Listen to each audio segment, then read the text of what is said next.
Bonjour à toutes et à tous et merci de nous suivre pour cette nouvelle conférence Politeia en partenariat avec Sciences Po Paris et la médiathèque Marguerite Duras à Paris. Aujourd'hui, nous allons nous demander si l'école républicaine tient ses promesses. L'école républicaine, depuis sa création au XIXe siècle et sa massification dans les années 60, promet en effet de garantir l'égalité des chances et de susciter l'adhésion aux valeurs démocratiques. Pourtant, il semble que les inégalités scolaires soient encore particulièrement fortes. L'augmentation croissante des taux d'accès au bac témoigne certes de la massification du système scolaire, mais cette massification n'empêche pas une certaine permanence des inégalités. En effet, alors que 90% des enfants de cadres supérieurs sont bacheliers, cela ne concerne que 40% des enfants d'ouvriers non qualifiés. Ces inégalités sociales s'articulent, en outre, à des inégalités territoriales fortes, comme l'illustre la répartition de l'éducation prioritaire. En 2020, 3/4 des élèves de REP ont des parents ouvriers ou inactifs, contre 4 élèves sur 10 dans le reste des collèges publics. Ainsi, les inégalités à l'école semblent presque s'être aggravées, au point que la France fait figure de mauvais élève dans les classements internationaux. De ce fait, on assiste à une perte de confiance croissante à l'égard de l'école, qui ne garantirait ni la cohésion sociale, ni l'égalité des chances, ni le vivre ensemble. Plus encore, elle est parfois perçue comme facteur d'exclusion d'une part de la population, ce qui façonnerait une défiance à l'égard du monde politique et institutionnel. Dès lors, quels seraient les effets sur la démocratie d'une école qui perpétue les inégalités sociales et trahit la confiance d'une partie des citoyennes et des citoyens? À quelles conditions l'école peut-elle alors remplir ses promesses? Ou bien devons-nous accepter que l'école républicaine française est devenue plus élitiste qu'égalitariste? Pour répondre à ces questions, nous recevons aujourd'hui Marie Durubella, professeure émérite de sociologie à Sciences Po Paris et spécialiste de l'école et de l'éducation, qui a publié Le mérite contre la justice en 2019, ou encore L'école peut-elle sauver la démocratie en collaboration avec François Dubet en 2020. Marie Durubella a donc consacré sa carrière universitaire aux inégalités scolaires, ce qui nous promet un éclairage très riche sur toutes ces questions. Bonjour Marie Durubella, et merci d'avoir accepté notre invitation. Bonjour. Nous vous laissons maintenant la parole. Écoutez, je vais poursuivre sur ce qui vient d'être dit. Effectivement, depuis les années 60, dans les sociétés comme la nôtre, modernes, généralement démocratiques, eh bien, on a massifié le système scolaire. En France, par exemple, le taux de bacheliers a été multiplié par 8 au cours des 6 dernières années. Ce processus de démocratisation scolaire a été perçu comme une évidence et ne pouvant qu'augurer de bienfaits pour la société, et il était donc assorti d'un certain nombre de promesses. Quelles étaient ces promesses? La première d'entre elles était une promesse de justice. Il semble évident qu'une école ouvrant plus largement les portes du lycée et de l'enseignement supérieur à un nombre important d'élèves est beaucoup plus juste qu'une école qui réserve des études longues aux élèves bien nés et à une infime minorité d'excellents élèves des classes populaires, comme c'était le cas à la période de l'école dite républicaine. La deuxième promesse de la massification est celle du développement global des compétences, de l'exploitation de ce qu'on a appelé le capital humain. Et là encore, il semble aller de soi que des jeunes plus instruits seront des travailleurs plus efficaces, plus compétitifs, plus innovants, plus mobiles. Et à terme, la société elle-même serait plus dynamique, l'économie serait plus performante. La troisième promesse de la massification est celle des progrès de la démocratie. Dans un pays comme la France en particulier, l'école de la République s'est toujours identifiée aux valeurs de la démocratie. La confiance dans les institutions et dans les autres, la tolérance, la croyance dans la raison, la croyance dans la science, l'amour de la culture. Et là encore, il semble aller de soi qu'une école qui éduque longuement les jeunes va produire des citoyens plus informés, plus cultivés, etc. La recherche montre aujourd'hui que ces promesses n'ont pas toutes été tenues. L'école reste très inégalitaire, on vient de le rappeler, tout en ayant profondément transformé les processus de production des inégalités. Par ailleurs, l'utilité des diplômes pour les personnes est loin d'être uniforme. Hein. Certains diplômes sont très rentables, d'autres, au contraire, semblent éloignés du marché du travail. Quant à l'impact du niveau d'éducation moyen sur la croissance, il reste tout à fait débattu. Enfin, il n'est pas certain que la foi dans la démocratie se porte au mieux, alors même que nous avons de plus en plus de jeunes bien éduqués. Donc, nous allons explorer maintenant les pistes qui aident à comprendre ce qui apparaît comme des désillusions. Alors, deux remarques avant d'esquisser ces pistes. Hein. Un premier point à souligner, c'est que l'éducation, elle a deux faces. Elle a une face intégratrice et une face différenciatrice. Hein. C'est-à-dire que l'école, elle est tenue de proposer des valeurs communes à tous pour favoriser la cohésion sociale, mais elle est aussi une instance qui va classer les personnes, qui va donc instaurer des distances entre les personnes, des distances qui seront suivies de distances dans la vie professionnelle et la vie sociale. Et donc, on voit bien qu'il va y avoir une tension entre la formation de tous et la sélection des meilleurs. C'est inévitable. Et d'ailleurs, quelqu'un comme Durkheim le pressentait déjà. Il disait la fonction de l'école, c'est d'unifier sans diviser. Mais ce n'est pas facile, unifier sans diviser. Une seconde remarque, c'est qu'on ne peut pas se limiter à l'évaluation des effets moyens de l'éducation. On dit toujours, en moyenne, les pays plus instruits sont comme ci, sont comme ça, etc. Il est tout aussi important de s'intéresser aux effets diversifiés et peut-être opposés d'ailleurs de l'éducation sur les personnes, selon qu'elles sortent avec les bons diplômes, entre guillemets pour les bons, ou dans les derniers de la classe. Il peut y avoir des effets tout à fait différents et nous en verrons beaucoup d'exemples. Avec ceci en tête, le défi, c'est de comprendre ce qui est parfois désigné comme un paradoxe français, y compris dans les comparaisons internationales. On est un pays globalement instruit, socialement redistributif, pas spécialement inégalitaire par rapport aux pays comparables, mais on est un pays où la méfiance, parfois même la colère, sont très fortes, avec des conséquences qu'on peut juger inquiétantes sur l'avenir de la démocratie. Donc ça, c'est paradoxal.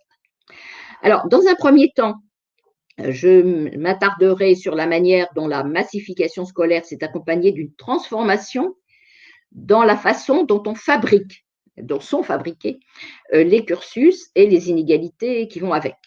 Dans un second temps, je parlerai davantage des relations entre les diplômes et les emplois, puisque nous, on pensait que dès lors que les diplômes s'avéraient payants pour les individus, il suffisait d'en délivrer plus pour que chacun y gagne, et au-delà, la société tout entière. On a encore ce raisonnement souvent chez les économistes qui disent, vous voyez bien, plus on gagne, plus on est éduqué, plus on gagne, donc ouvrons et il n'y aura plus de problème. Ce qu'on va voir, c'est que face à des diplômes bien plus nombreux, l'économie et les employeurs se sont adaptés. Et c'est les relations entre formation et emploi qu'il faut étudier et elles se sont profondément modifiées. Enfin, dans un troisième temps, je m'intéresserai davantage aux promesses démocratiques de la massification, quel effet a-t-elle eu sur les valeurs, la confiance, l'engagement politique des jeunes générations, avec à nouveau une perspective différentielle, c'est-à-dire qu'on va regarder vraiment l'écart entre les jeunes très diplômés et les jeunes qui le sont moins ou pas du tout, et nous verrons que cet écart a des conséquences sans doute délétères, sans doute d'autant plus marquées que le niveau global d'éducation s'est élevé. Alors, premier point, massification scolaire et inégalité. Alors, le point de départ, c'est qu'on est déçu. Voilà, on est déçu parce que, au terme de 60 années de massification scolaire continue, l'élargissement de l'accès aux études n'a pas réduit autant qu'on pouvait l'espérer l'inégalité des chances de réussir à l'école, selon l'origine sociale des élèves. Alors, d'emblée, il faut rappeler, quand même, si on peut dire, mais c'est très important, que la massification scolaire a permis à de nombreux jeunes d'origine populaire d'accéder à des formations, à des diplômes dont ils étaient très majoritairement exclus. Il est certain que, fût-elle inégalitaire, une école qui produit 80% de bacheliers est moins injuste qu'une école qui opposait 5% de bacheliers dans les années 50 à une masse d'élèves dont la moitié n'obtenait pas le certificat d'études. On dit toujours l'école républicaine d'il y a 100 ans, oui, la moitié n'avait même pas le certificat d'études en 1950. Alors, ceci étant dit, au fil des décennies de massification, le mode de production des inégalités scolaires s'est profondément transformé. Depuis le début des années 60, l'architecture du système et l'organisation des parcours des élèves ont changé de nature. Jusqu'aux années 60, l'école opposait des filières scolaires verticales et relativement étanches. Les enfants du peuple et de la bourgeoisie n'allaient pas dans les mêmes écoles, l'école primaire suivie éventuellement du primaire supérieur pour les enfants de milieu populaire et le petit lycée et le lycée pour les enfants de la bourgeoisie. Donc, avec la massification scolaire, à partir de la réforme Berthoin de 58, quelques années après du temps qu'elle soit mise en œuvre, tous les élèves fréquentent a priori la même école élémentaire et le même collège, et ils vont y être orientés et triés en fonction de leur performance. C'est-à-dire qu'à l'organisation verticale des inégalités se substitue une organisation horizontale dans laquelle les parcours scolaires diversifiés sont construits au fil d'une série d'épreuves scolaires et de sélection. Alors, cette mutation, elle est vraiment décisive dans la mesure où elle a bouleversé l'expérience scolaire des élèves, des enseignants et au-delà de leurs familles, des familles, là où le destin scolaire semblait largement déterminer les parcours scolaires. On disait, vu mon milieu social, de toute façon, je vais à l'école primaire ou je vais au lycée. D'une certaine manière, ça ne posait pas de problème. C'était plutôt d'ailleurs les syndicats de travailleurs qui pouvaient s'élever contre cette dichotomie. Donc là où le destin scolaire primait, maintenant, les parcours scolaires vont être sous la responsabilité de chaque élève. Et donc, les inégalités vont être produites par l'agrégation de petites inégalités, qui vont s'accumuler, des inégalités de réussite et d'orientation, qui vont se renforcer au fur et à mesure du parcours et des épreuves scolaires. Donc, les élèves vont être orientés tout au long d'un système qui est défini par des niveaux d'échec relatifs. Toute différence devient une inégalité. Le choix des langues au collège, par exemple, c'est bien connu, est subtilement hiérarchisé. Et toutes les options sont hiérarchisées. Dès qu'on étudie une option ou un palier d'orientation, il y a toujours une différenciation sociale. Et comme tous les élèves entrent dans le même système, chacun se compare au plus près de soi en fonction de la filière, de l'établissement, de l'université. Parce que c'est là que se jouent au quotidien les inégalités décisives. Donc, alors que l'école républicaine pouvait paraître plus juste que l'était la société, puisqu'elle sauvait quelques élèves méritants, là, l'école démocratique de masse paraît plus inégalitaire et injuste parce que c'est dans son sein que se constituent les inégalités. Elle est en tout cas plus cruelle. Donc, l'accumulation de ces inégalités, qui sont parfois petites, finit par avoir de grandes conséquences. Non seulement un élève d'origine peu favorisé dès le départ éprouve souvent des difficultés, mais ces difficultés vont être cumulatives et par le jeu des évaluations, des orientations, du fait d'être scolarisé dans tel ou tel contexte, eh bien, les inégalités vont s'accroître au fil du temps. Et au-delà, quand on est diplômé, avec la massification et l'accroissement de la concurrence qu'elle implique pour l'obtention des diplômes les plus prestigieux, eh bien, on va voir qu'il forcément, il en faut plus pour faire la différence. Donc, il y a un contexte d'inflation des diplômes. Il faut agir, se mobiliser pour accroître les chances de succès de ses enfants. Et la demande donc, des familles devient elle-même particulièrement inégalitaire. Elle est obsédée par la quête de la distinction, pour reprendre un terme popularisé par Bourdieu. Dans les familles bien au courant, d'initiés, comme on dit maintenant, on scolarise tôt en visant un apprentissage précoce de la lecture, les jeux vont être éducatifs, les fréquentations vont être contrôlées, les vacances doivent être instructives et culturelles, on va faire apprendre très tôt des langues étrangères, etc. Et donc, vu l'angoisse globale de cette concurrence, du chômage qui risque, est toujours là en arrière-plan, eh bien, on a une stratégie de sauve qui peut, voilà, il faut que son enfant soit bien classé dans une compétition qu'on pressent difficile. Et concernant les élèves, puisque tout le monde semble avoir sa chance, les inégalités sont des épreuves personnelles dans lesquelles chacun mesure sa propre valeur, chacun se sent méprisé ou menacé de l'être à l'aune de ses performances scolaires.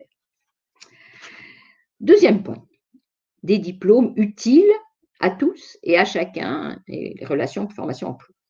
Alors, on a beaucoup écrit, notamment au seuil des années 2000, sur les bienfaits attendus d'une élévation du capital humain, de ce qu'on appelait l'économie de la connaissance. On est pas mal revenu depuis. Et c'est sur la base de cette représentation que l'OCDE elle-même a défendu des politiques de développement de l'enseignement supérieur, dans un souci de compétitivité internationale. Mais avec, de la part de l'OCDE, une conception de l'éducation qui était promue avant tout comme au service de stratégies individuelles. C'est-à-dire une conception complètement différente de celle qui prévalait du temps de Jules Ferry, où là, ce qui primait, c'était la formation du citoyen. Là, c'est vraiment une éducation qui doit être rentable pour les personnes et pour la société. Alors, sans doute, c'est rentable. C'est-à-dire que investir dans l'éducation est une bonne affaire pour les personnes. Les diplômes payent. On s'insère très inégalement sur le marché du travail selon le niveau d'éducation, avec dans notre pays une prime nettement plus élevée qu'ailleurs aux très hauts diplômes, qui sont eux-mêmes scolairement et socialement les plus sélectifs. À l'inverse, les moins diplômés est une insertion particulièrement chaotique, marquée par des périodes d'inactivité et de chômage et un enchaînement d'emplois à durée déterminée. Alors, sans surprise, ces inégalités de situation en fonction du diplôme se recoupent avec les inégalités sociales. Si on regarde la situation des jeunes 5 ans après la fin de leurs études, eh bien, on a à peu près 10-12% des enfants de cadres qui vont être au chômage, et on en aura entre 26 et 30% chez les enfants d'ouvriers ou d'employés, donc chez les parents. Le gap, si on peut dire, apparaît nettement. Et donc, on comprend que l'acquisition des diplômes soit l'enjeu de la transmission du statut social des parents à leurs enfants. Ça marche, on l'a rappelé. 7 enfants de cadres sur 10 sont cadres. 7 enfants d'ouvriers sur 10 sont dans des emplois d'exécution. Donc la question, vu cette influence du diplôme, c'est est-ce que la mobilité sociale, qui est censée caractériser nos sociétés démocratiques, tout le monde a sa chance, etc., est-ce que la mobilité sociale a évolué, a augmenté, parallèlement à l'expansion de l'éducation? Bon, la conclusion à cette question, elle est mitigée. Il y a bien eu, depuis une cinquantaine d'années, un léger assouplissement de la société lié au développement de l'éducation, mais surtout jusqu'au seuil des années 90. Alors là où il n'y a pas d'ambiguïté, c'est pour les femmes. L'élévation du niveau d'instruction a, sans conteste, favorisé la mobilité des femmes, alors que celle des hommes était beaucoup plus stable. En tout cas, pour les deux sexes, les choses ne bougent plus beaucoup. Depuis les 30 dernières années, il y a un peu plus de mouvement, mais y compris descendant, chez tous les jeunes. Alors pourquoi? Faut-il dire, c'est l'école qui joue un rôle de, etc. Vous connaissez la chanson de l'ascenseur social. Non, la raison, elle est avant tout économique, c'est-à-dire que la raison dominante, c'est que la structure des emplois et des jeunes à l'heure actuelle, des emplois actuels auxquels les jeunes prétendent, elle est de plus en plus similaire à celle de leurs pairs. Or, plus la structure sociale est stable d'une génération à l'autre, moins va jouer un appel d'air par des emplois plus qualifiés, comme c'était le cas dans les 30 Glorieuses, quand on avait beaucoup d'agriculteurs et populations qui étaient en déclin, alors que se développaient des emplois de professions intermédiaires et de cadres plus qualifiés.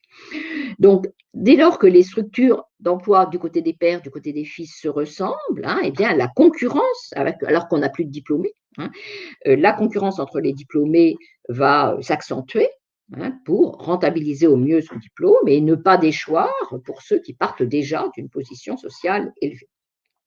Parce que c'est le marché du travail qui va faire la valeur des diplômes. On a beau lancer dans l'air du temps des concepts comme l'employabilité, comme si c'était une donnée individuelle, c'est le marché du travail qui va valoriser les compétences qu'il trouve intéressantes au sens fort dans un état donné de la conjoncture.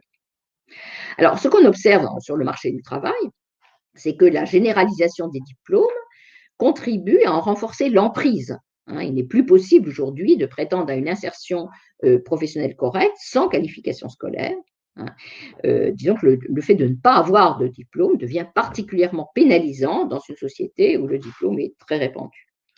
Donc la démocratisation scolaire a donc un effet pervers, inattendu et non voulu.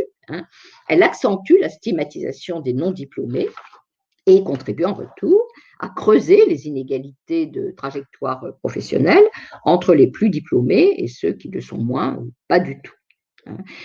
Par ailleurs, le constat de l'existence de rendements de l'éducation très positifs au niveau très élevé, ceux des grandes écoles, va de pair avec des effets de dévaluation en cascade des diplômes au niveau inférieur.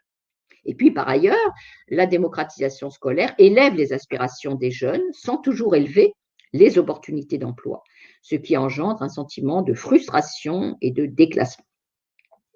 Mais, dira-t-on, il est certain que les effets sociaux et individuels de l'éducation ne se limitent pas aux effets économiques, aux questions d'insertion, il y a bien sûr les espoirs en termes de démocratisation plus généraux de la société. Donc, je viens à mon troisième point, quelles sont les conséquences qu'on peut déceler de la massification sur les valeurs, et en particulier des valeurs civiques.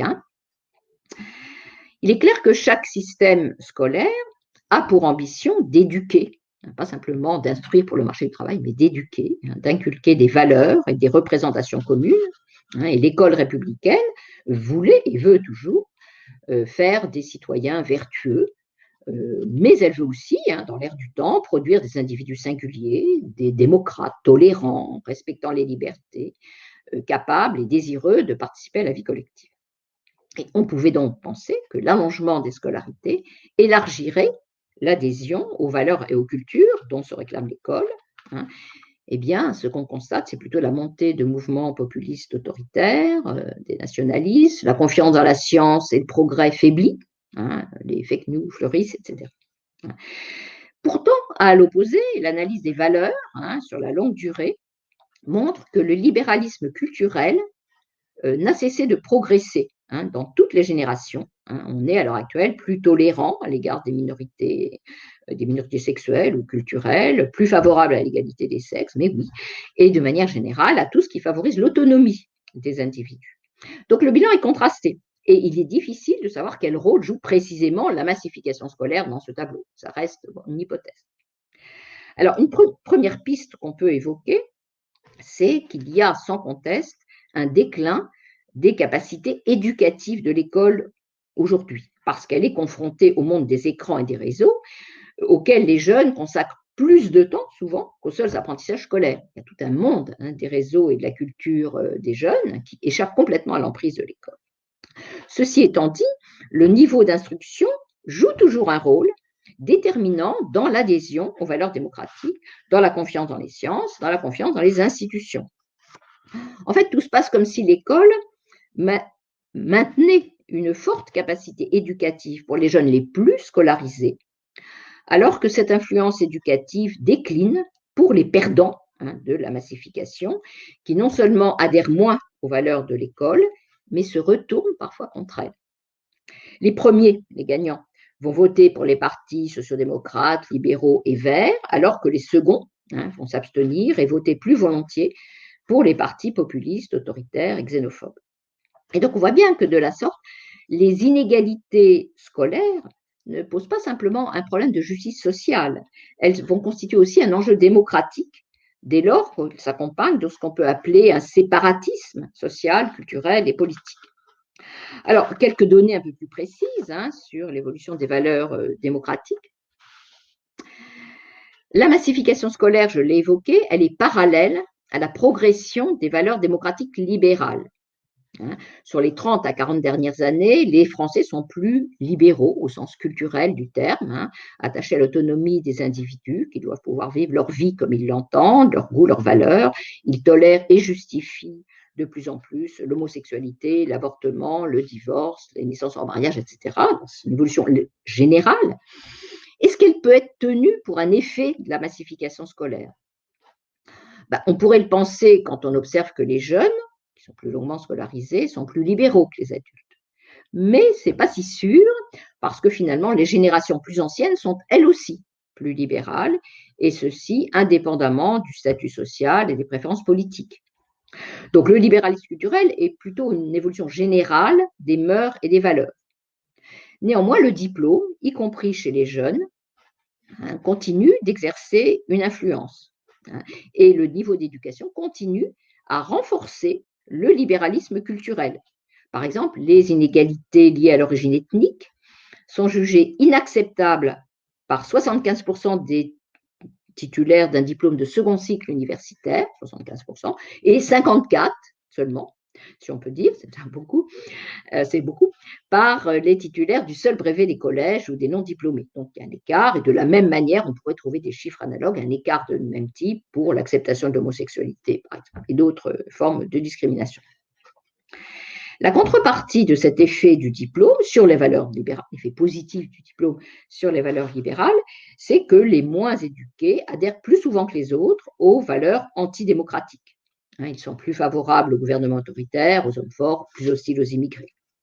Mais en revanche, les moins diplômés défendent davantage l'égalité sociale que les diplômés, l'égalité des revenus, l'égalité sociale que les diplômés. Ils se montrent plus critiques envers les inégalités. Par exemple, si on demande aux gens est-ce que les inégalités de revenus en France sont trop grandes, il y a les 3/4 des personnes qui ont au plus le brevet des collèges vont dire oui, elles sont trop grandes, alors que chez les diplômés d'un second cycle universitaire, on va trouver un peu plus de 50%. De même, les moins diplômés sont plus critiques envers l'école et envers les injustices qui leur apparaissent comme des injustices scolaires. Concernant le rapport à la politique, il a aussi un fond de carte global, comme pour les adultes. Eh bien, la participation électorale des jeunes diminue depuis les années 80, mais en matière d'intérêt pour la politique, le facteur le plus discriminant reste le niveau d'éducation, et c'est particulièrement vrai chez les jeunes. Les 80% presque de ceux qui ont moins que le bac se déclarent peu ou pas intéressés par la politique. C'est énorme, contre 35% de ceux qui ont un diplôme supérieur à bac+2. Donc non seulement les jeunes les plus diplômés s'intéressent plus à la politique, mais ils votent plus que les moins diplômés. Ils se montrent également plus tolérants, plus ouverts, ils s'intéressent plus à la vie politique. Alors que chez les moins diplômés, les valeurs autoritaires sont plus présentes, l'intérêt pour la politique est plus limité, etc.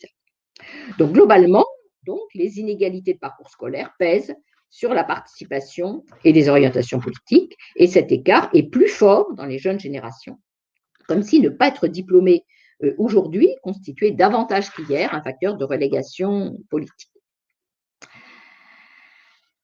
Alors, il faut ajouter la formation d'un clivage politique particulièrement fort entre les jeunes les plus diplômés et ceux qui le sont moins. Si on regarde les votes, les lycéens des meilleures filières et les étudiants ne sont pas simplement plus libéraux, ils sont aussi plus critiques, plus à gauche, plus à l'extrême gauche, plus écologistes que les jeunes les moins favorisés.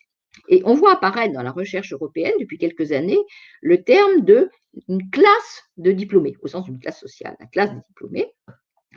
Et donc la question qui est posée, c'est est-ce que ceux qui sortent les plus diplômés du système, est-ce qu'ils n'en viennent pas former une nouvelle catégorie sociale, une nouvelle classe qui occuperait des positions dominantes, qui aurait des ressources spécifiques, qui partagerait les mêmes valeurs, les mêmes modes de vie et les mêmes imaginaires politiques.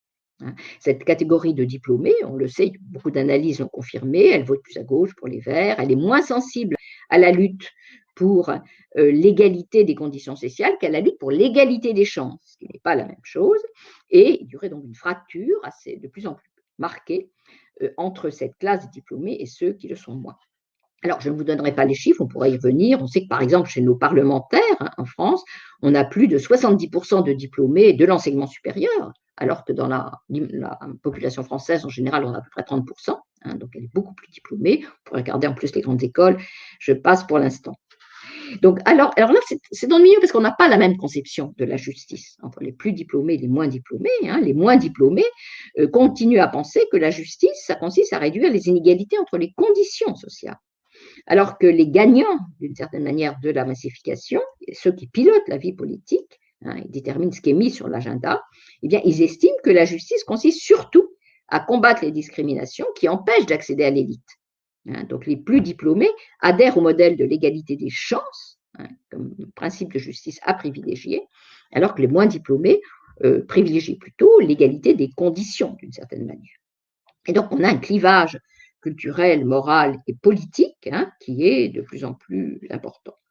Et donc, tout le problème vient aussi de ce que les perdants, justement, de l'école démocratique risquent de basculer vers l'absentéisme politique, le nationalisme, etc. Ils se sentent méprisés par les sachants, les experts, etc.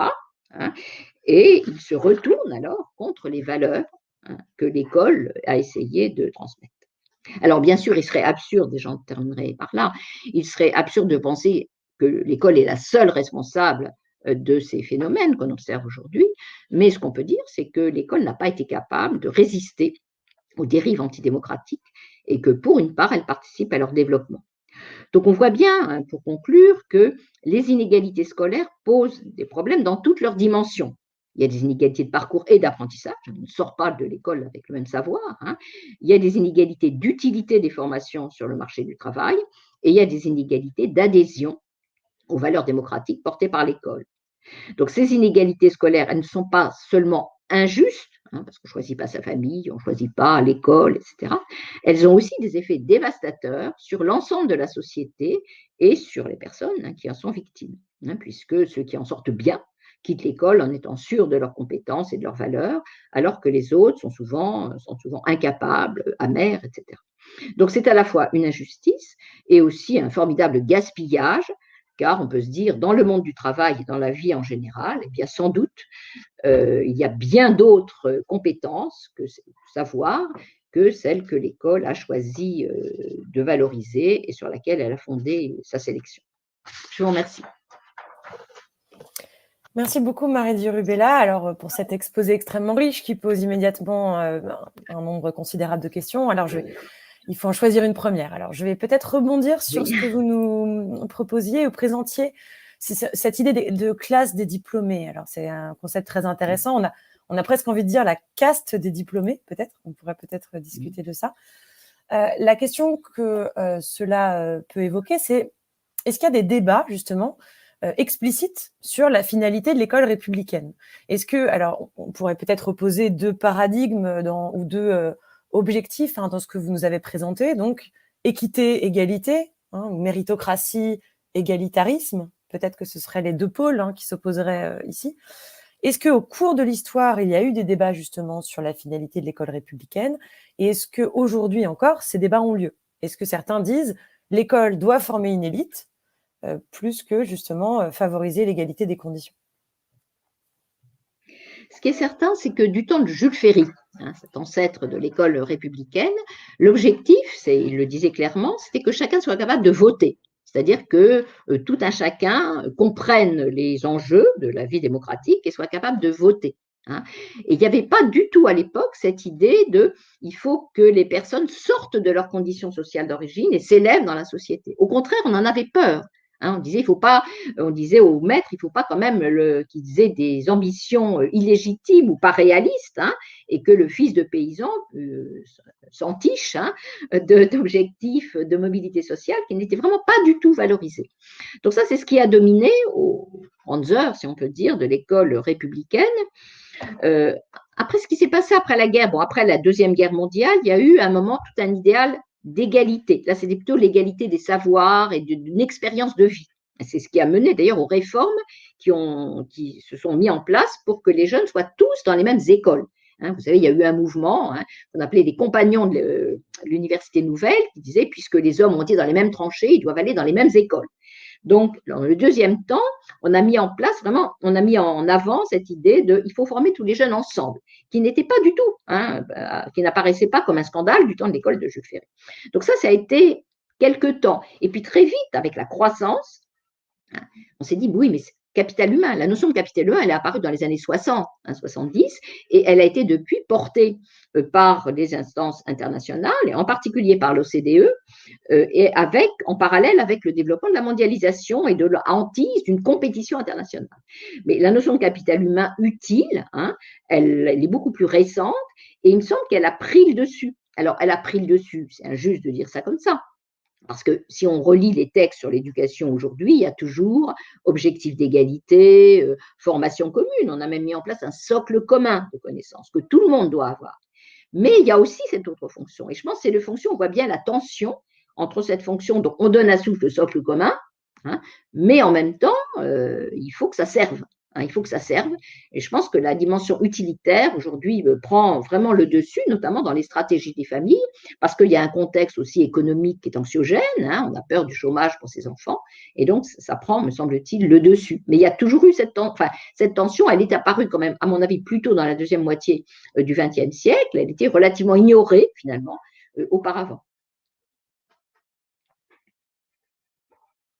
Merci beaucoup. Alors, deuxième question, vous avez évoqué peut-être plusieurs types d'inégalités. Vous avez parlé des inégalités de genre, des inégalités sociales, inégalités ethniques et peut-être on pourrait rajouter les inégalités géographiques également. Comment s'articulent justement ces différents types d'inégalités? Dans vos travaux, vous avez beaucoup justement travaillé sur ces différents types. Est-ce que vous pouvez nous éclairer un petit peu sur l'articulation justement? Alors, c'est sûr que depuis qu'on étudie les inégalités à l'école, on essaie d'articuler les facteurs, hein. Alors, dans notre pays, on a mis beaucoup en avant, dans la sociologie française, hein, les inégalités en fonction du milieu social d'origine. Bon, d'autres pays ont peut-être mis plus en avant, ou plutôt que nous, par exemple, les inégalités entre les sexes, hein. Nous, c'est sans doute l'influence diffuse du marxisme sur la sociologie de l'éducation dans les années 60-70, hein, qui fait qu'on a mis vraiment en avant cette dimension. Bon, nous, très tôt, on a contrôler, hein, dans des analyses statistiques, hein, l'influence de l'origine sociale par d'autres facteurs, ce qui débouche parfois sur des considérations, sur des résultats un peu inattendus. Par exemple, on a montré, enfin, beaucoup de travaux ont montré que, à milieu social comparable, il n'y avait pas dans notre pays, au moins jusqu'au baccalauréat, d'inégalités en fonction d'origine culturelle. Si on tenait compte, par exemple, étant enfant d'immigrés, c'est plutôt les Français, mais de deuxième génération, d'immigrés de deuxième génération, il n'y a pas un racisme particulier à ce stade, hein, de l'école française. S'il y a des différences, c'est massivement selon le milieu social d'origine. C'est vraiment le milieu social d'origine qui domine de ce point de vue-là. Alors, pour ce qui est des inégalités filles-garçons, c'est vraiment des mécanismes assez différents, hein, qui, eux, renvoient aux conceptions qu'on a de l'éducation pour les garçons et pour les filles, et en particulier concernant l'utilité de la formation des filles. Comme vous le savez, dans notre pays, la formation des filles, elle était longtemps très, très limitée jusqu'au début du XXe siècle, hein. Depuis les années 50-60, les filles ont rattrapé, mais très rapidement, leur retard, entre guillemets, au niveau de l'éducation générale. Bon, par contre, pour ce qui est de l'éducation professionnelle, l'éducation des filles reste, et celle des garçons, reste calée sur le paysage des emplois, hein. Et comme le marché du travail est lui-même encore aujourd'hui, notamment dans les emplois assez peu qualifiés, très sexué, hein, la formation professionnelle est elle-même sexuée, et donc les orientations le sont. Alors, ce qu'on peut ajouter, c'est que ces inégalités s'articulent évidemment avec le milieu social, dans la mesure où dans les milieux sociaux favorisés, où les études sont plus longues, il y a un peu moins, hein, d'inégalités garçons-filles, mais elles existent néanmoins, hein. Si on regarde les promotions à l'école polytechnique ou à l'école du Louvre, hein, ce n'est pas tout à fait pareil. Donc, il subsiste vraiment des différences parce que le marché du travail lui-même reste très sexué, et parce que subsistent dans la société des représentations très différentes de ce que c'est qu'un homme et une femme. Donc là, si vous voulez, là, c'est vraiment un clivage qui pénètre tous les milieux sociaux. S'il est un peu plus marqué dans le milieu populaire, c'est aussi parce qu'au niveau d'emploi relativement peu qualifiés, ouvriers, employés, hein, là, il y a vraiment une division du travail entre les sexes qui est énorme. Alors oui, je n'ai pas répondu sur les inégalités géographiques qui ont longtemps été un peu sous-estimées, hein. Ceci dit, quand on a diffusé la formation secondaire, les collèges, quand on a fait un collège par jour, hein, comme dans les années 50-60, il y avait bien l'idée de combler le désert français. Donc je pense que par rapport à la formation dans le secondaire, on a largement rattrapé ces inégalités géographiques, mais pour les formations d'élite qui par définition sont peu nombreuses, on ne va pas mettre Polytechnique dans tous les départements. Et donc là, on semble découvrir à l'heure actuelle et accorder plus d'attention aux inégalités géographiques qui ont toujours existé, hein, mais qui, dans la mesure où on est très sensible au principe d'égalité des chances, hein, apparaissent particulièrement scandaleuses. Merci beaucoup. Alors, est-ce qu'on peut parler d'une baisse du niveau général de l'école française? Alors, je pense évidemment au classement dont on entend souvent parler dans les médias, hein, le classement PISA, par exemple, où la France serait en déclassement constant, la France serait nulle en maths. Voilà, quelque chose qu'on entend régulièrement. Est-ce que, selon vous, il y a justement une baisse du niveau général de l'école française? Je sais pas, les classements, par définition, notre position, elle est relative. C'est-à-dire qu'on peut baisser dans le classement sans qu'il y ait forcément une baisse du niveau général, si les autres font mieux. Je pense qu'il y a des pays qui ont augmenté vraiment leur niveau. Alors, il y a différents exemples. Par exemple, l'exemple de la Pologne, qui avait un système un peu comme la France des années 60, qui a mis en place un cycle commun pour tout le monde, comme notre collège unique d'ailleurs, et qui a vu son niveau s'élever. De même, il y a des pays qui ont réagi aux premières enquêtes PISA en disant qu'il faut qu'on s'améliore. Par exemple, l'Allemagne, qui était mal classée, a fait beaucoup d'efforts pour monter dans le classement. Alors que nous, depuis le début des épreuves PISA, des classements PISA, c'est 2000, hein, on commence à s'en inquiéter un petit peu, mais dans les années 2000, on se dit, oh ouais, mais nous en France, ok, on n'est pas très bien classé dans ce classement américain. Enfin, on avait des tas d'arguments tout à fait spécieux pour ne pas s'y intéresser. Bon, ceci étant dit, on a découvert qu'on avait un niveau moyen. on a un niveau moyen, pas non plus. Vous savez, les différences en classement, elles sont petites, elles sont dans un mouchoir de poche. C'est comme les fourchettes des sondages, hein. Pas non plus s'exciter si on passe de la place 21 à 23. Voilà, ce n'est pas significatif. Ceci étant dit, depuis quelques années, on descend un peu dans le classement. Mais ce n'est pas tellement ça qui doit nous alerter, parce que ça peut être que d'autres mondes. C'est plutôt qu'on a d'autres épreuves que PISA, hein, ce qu'on appelle TEAMS. Hein. Il y a d'autres enquêtes internationales qui, elles, mesurent le niveau sur vraiment avec les mêmes épreuves, hein, vraiment les mêmes épreuves sur le temps. Hein. Et là, on voit apparaître ces dernières années une petite baisse du niveau, donc en mathématiques en particulier, qui a beaucoup été évoquée dans les médias. Et cette baisse frappe tous les élèves, alors qu'on a une petite baisse en français, mais seulement sur les élèves de milieu populaire. Ça ne veut pas dire que ce n'est pas intéressant, évidemment. Donc, on a effectivement un tassement des élèves depuis quelques années. Bon, les performances, elles peuvent fluctuer quand même. Elles peuvent fluctuer. On a vu, par exemple, qu'il y a eu une réforme de la maternelle et le niveau des élèves avait plutôt monté. De même, avec le confinement, on a vu qu'à un certain niveau, ça avait baissé, puis ça avait été rattrapé. Donc, il faut vraiment juger sur la longue période. Donc, c'est vrai qu'on ne s'améliore pas, on a plutôt un certain tassement.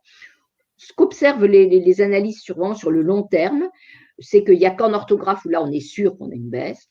Mais par exemple, si on regarde le niveau des grandes écoles, il y a eu des comparaisons qui ont été faites sur les épreuves de maths dans les écoles d'ingénieurs ou d'autres épreuves. On a plutôt, le niveau se maintient et globalement, on a plus de jeunes instruits. C'est-à-dire qu'il faut toujours distinguer le niveau d'un diplôme donné, hein, et puis globalement, le niveau d'instruction de la nation. Voilà. Et le niveau d'instruction de la nation, il est plus élevé aujourd'hui, sans aucun conteste. Vraiment aucun. Bon, bah, c'est plutôt une bonne nouvelle. Alors, puisqu'on parle des classements internationaux, justement, est-ce qu'il y a des pays qui sont des bons élèves? J'emploie à dessein cette expression. Hein. Des pays peut-être qui parviennent mieux que l'école française à garantir l'égalité des chances, justement la démocratie, l'idéal de justice que vous présentiez dans votre exposé. Alors, sur l'idéal de justice, ça, on ne sait pas. On ne sait pas, parce que ce qu'on a avec les études internationales, c'est le niveau des élèves à 15 ans et les inégalités sociales qui vont avec. Ça, on sait. Et là, il y a des pays qui font mieux que nous, mais qui pour autant ne peuvent pas nous servir forcément de modèle. C'est-à-dire qu'il faut se méfier avec ces comparaisons internationales. L'éducation, le système éducatif, c'est pas un jeu de mécano. On va dire, ah bah tiens, on va prendre ça. Eux, ils ont des profs mieux payés, donc c'est sûrement pour ça. Eux, ils ont des écoles décentralisées, c'est forcément pour ça. Donc, on prendrait un peu ce que chacun a de spécifique et on ferait un système idéal. Ça marche pas du tout comme ça. Par exemple, un pays comme la Corée du Sud. La Corée du Sud a beaucoup d'élèves moyens, a peu d'inégalités, tout en ayant un bon niveau global. Mais elle a beaucoup d'élèves au milieu, elle n'a pas beaucoup d'élèves sur les bords.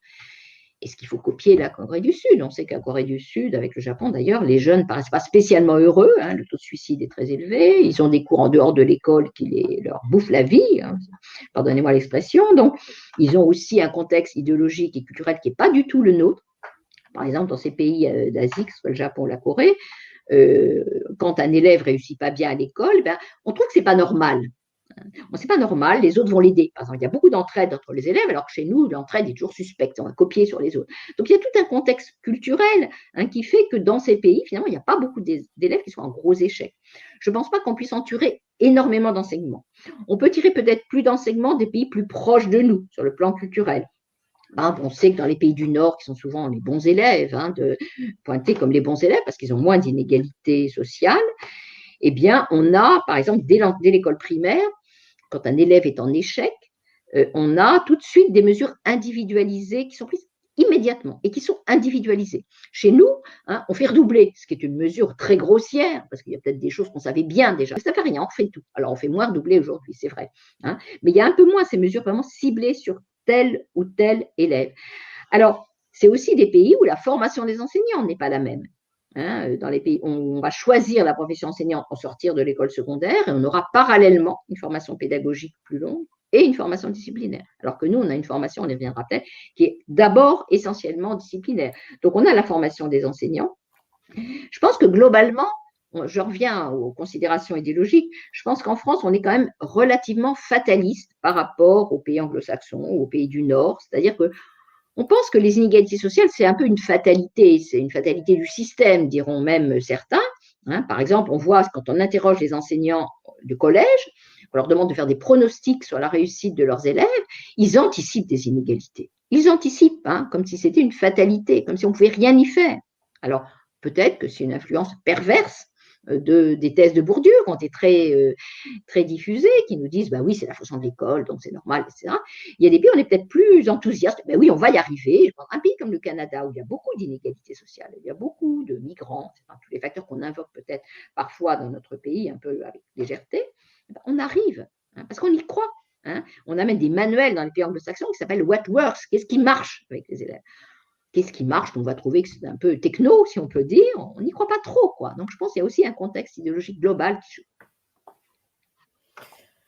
D'accord. Alors, est-ce qu'il y a eu ou il pourrait y avoir, selon vous, des réformes vraiment efficaces? Est-ce que dans l'histoire, on a vraiment certaines réformes qui sortent un petit peu du lot, qui se sont prouvées vraiment pertinentes et efficaces? Et est-ce qu'à l'inverse, vous avez des idées d'autres réformes qui seraient indispensables à mettre en œuvre dans les années à venir pour justement enrayer peut-être ces problèmes dont vous nous avez parlé? Alors, il y a des choses qui marchent justement et qui ont marché, d'ailleurs, dans notre pays, c'est ouvrir le système. On a ouvert l'accès au bac, ça, en soi, ça a démocratisé. Alors évidemment, on va dire, alors les esprits chagrins vont dire, ah ben oui, mais c'est plus le même bac. C'est vrai, c'est exactement comme la voiture, tout le monde a une voiture, mais on n'a pas la même voiture. Mais ouvrir le système, tous les pays ont fait ça. C'est un facteur de démocratisation. Alors, ce qui marche aussi, c'est un système unifié. Vous savez, il y a encore plus beaucoup. Il y a eu des débats sur le collège pour tous. Ça veut dire, oh oui, mais le collège, voilà, faut revenir à la sélection à 14 ans, il faut qu'il n'y a pas si longtemps, etc. Ça, c'est pas vrai. Tous les pays qui ont unifié leur système, comme on l'a fait, nous, avec le collège unique à partir de 63, eh bien, c'est un facteur de démocratisation. La plupart des pays également ont développé la préscolarisation. Donc, le fait avant l'école élémentaire elle-même, qui maintenant va être obligatoire chez nous à partir de 3 ans, c'est plutôt un facteur de démocratisation. Donc ça, ces choses-là, on sait que ça marche. Alors, ce qui marche moins, ce qu'on n'a jamais fait, on n'a jamais osé dans notre pays, il y a 2 choses qu'on ne fait pas beaucoup. Il y a la formation des enseignants, sur lesquelles que j'évoquais tout à l'heure, où chaque fois qu'on essaie de modifier la formation des enseignants, il y a des débats dans tous les sens, et en particulier les syndicats d'enseignants, évidemment, vont défendre ce qu'ils estiment le mieux, à savoir une formation la plus longue possible au niveau académique. On a toujours été en France convaincus que plus c'était long, la formation académique, plus les enseignants allaient être efficaces, ce qui n'est pas le cas. Et dans la plupart des pays où on forme bien plus aux aspects pédagogiques et bien plus tôt, éventuellement avec 2 disciplines d'ailleurs, donc on ne poursuit pas l'agrégation pour tout le monde, eh bien les enseignants sont plutôt plus efficaces. Et puis, il y a aussi les deuxièmes chances. Ce que font beaucoup les pays du Nord, c'est qu'on peut revenir en formation. Nous, on a un système où on forme les gens une fois pour toutes, d'une certaine manière. La formation continue n'est pas très développée dans notre pays. Elle est surtout d'ailleurs accessible à ceux qui sont bien sortis, d'une certaine manière, du système. Donc ça, c'est quelque chose auquel on ne croit pas beaucoup. Il n'y a pas beaucoup de mouvements, disons, une fois qu'on est sorti de l'école. Et ça serait une voie quand même assez importante pour essayer de rendre moins fatale la scolarisation initiale et les inégalités qui l'affectent. D'accord, merci beaucoup. Alors, peut-être une dernière question avant de passer aux questions du public. Est-ce que une question qu'on pose souvent, qu'on pose habituellement chez Politeia, quelle est selon vous la position du chercheur justement? Quelle est selon vous votre fonction en tant que chercheuse? Est-ce que vous êtes en position peut-être de surplomb et d'extériorité, ou est-ce que à l'inverse vous êtes partie prenante, presque militante, ou en tout cas avec une réelle responsabilité politique? Comment vous envisagez justement ce statut, cette fonction du chercheur? À la fois, moi, j'ai une formation assez positiviste. C'est-à-dire, on met entre parenthèses ses convictions et on fait de la recherche la plus positive au sens de compte possible. Mais en même temps, j'adhère à la position de Durkheim qui disait la sociologie ne vaudrait pas une heure de peine si elle n'était pas utile à la société. Donc, personnellement, j'ai toujours essayé de faire la part entre je fais mes travaux de recherche et comme je suis payée par l'État, je trouve normal d'être consultée par les instances politiques, ce que je fais ce qu'elles ont fait à maintes reprises. Donc, j'ai toujours répondu aux demandes de l'autorité publique, si on peut dire. Et là, je dis ce que je pense, vu la recherche. Mais en même temps, je sais bien qu'on n'est pas dans une république des savants, en tout cas, ce n'est pas souhaitable. Je prends l'exemple des débats sur les grandes écoles. Pour des raisons diverses scientifiques, je pense que ce n'est pas un bon point pour nous, ces grandes écoles, et qu'on gagnerait en justice sociale à les supprimer. J'ai été défendre cette position et évidemment, ceux qui défendent les grandes écoles, ils ont gagné, ils gagnent toujours d'ailleurs. Personne ne veut dans notre pays supprimer les grandes écoles. Et c'est tout, j'ai rien à dire. Je ne vais pas aller manifester pour ça. J'ai donné mon point de vue de chercheuse et c'est tout. Donc, il y a quand même une distance. J'essaie d'avoir une distance. Alors, c'est pas toujours facile, c'est pas toujours. Je pense que je pêche, sans doute, avec des thèses que je vais mettre en avant. Mais en général, j'essaie de dire, ça c'est démontré, ça c'est mon opinion. J'essaye de faire cette part. D'accord. Et alors, peut-être en guise de conclusion, avant de passer aux questions du public, peut-être finir sur un point positif, une note d'espoir, parce qu'on a beaucoup on a beaucoup critiqué aussi l'école. Est-ce que selon vous, l'école républicaine est parvenue à tenir certaines promesses, a vraiment été brillante dans certaines promesses, idéaux? Voilà, est-ce qu'on peut aussi féliciter en partie l'école républicaine? Sans doute, parce qu'on n'a pas d'éléments contrefactuels. On ne peut pas savoir ce qui serait passé si on n'avait pas développé. Mais je pense que si on n'avait pas mis ensemble toute une classe d'âge, les clivages auxquels on assiste actuellement seraient encore plus marqués. Parce que justement, l'école, elle n'est pas toute seule. C'est-à-dire que les jeunes qui auraient été limités dans le cadre de l'école primaire et primaire supérieure, dans un contexte de mondialisation et d'évolution culturelle tel qu'on l'a connu, auraient été encore plus marginalisés et révoltés. Donc, je pense que ça aurait été pire. Donc, c'est bien, d'une certaine manière. C'est-à-dire, on a bien fait. Et puis, je pense vraiment que le niveau d'éducation globale s'est élevé. Bon, évidemment, on peut être inquiet de la montée des fake news, etc. Mais il y a beaucoup d'évolutions sociales qui auraient été sans doute beaucoup plus difficiles si on avait eu la moitié des gens qui n'avaient même pas le certificat d'études. Imaginez le passage à l'euro ou l'application des règles sanitaires à l'heure actuelle, ça aurait été impossible. C'est difficile de s'en rendre compte. Et je pense que l'élévation du niveau d'instruction crée un lien dans la société. Alors, elle peut créer plus de contestations, après tout, on peut s'en réjouir, mais ça crée un lien efficace. En plus, on est dans un contexte où tous les pays ont fait de même. Alors, imaginez la France, certains parlent du retard français, vous vous rendez compte, ça aurait été une catastrophe. Voilà. Merci beaucoup pour tous ces éclairages, merci pour votre compétence et votre clarté et votre présence aujourd'hui avec nous. Alors, beaucoup de pistes de réflexion sur l'école. On garde quand même des analyses assez critiques en tête, mais avec quand même un petit peu d'espoir, on l'espère. Et puis, en espérant que finalement, un jour, les gouvernements vous écoutent et qu'ils écoutent votre expertise et qu'ils suivent vos conseils. En tout cas, merci encore, Marie-Dio Rubella. On vous laisse le mot de la fin si vous souhaitez rajouter un mot de conclusion, peut-être. Je pense qu'un point qu'on n'a pas trop évoqué, c'est qu'il ne faut pas trop compter sur l'école. On charge l'école de tout. L'école doit faire de l'éducation civique, de l'éducation sexuelle, de l'éducation aux arts, de la justice, etc. Bon, il y a aussi toute la vie, il y a les associations, on l'a vu pendant le confinement, les associations de jeunesse, les municipalités. Il y a d'autres personnes, on est tous responsables des jeunes qu'on veut former, des jeunes avec lesquels on veut vivre. Et donc, voilà, l'école c'est important, mais tout ne se joue pas quand même à l'école. Bon, ben voilà, pour ceux qui se reconnaîtraient dans la figure du cancre au bonnet d'âne au fond de la classe, voilà, tout n'est pas perdu. Voilà.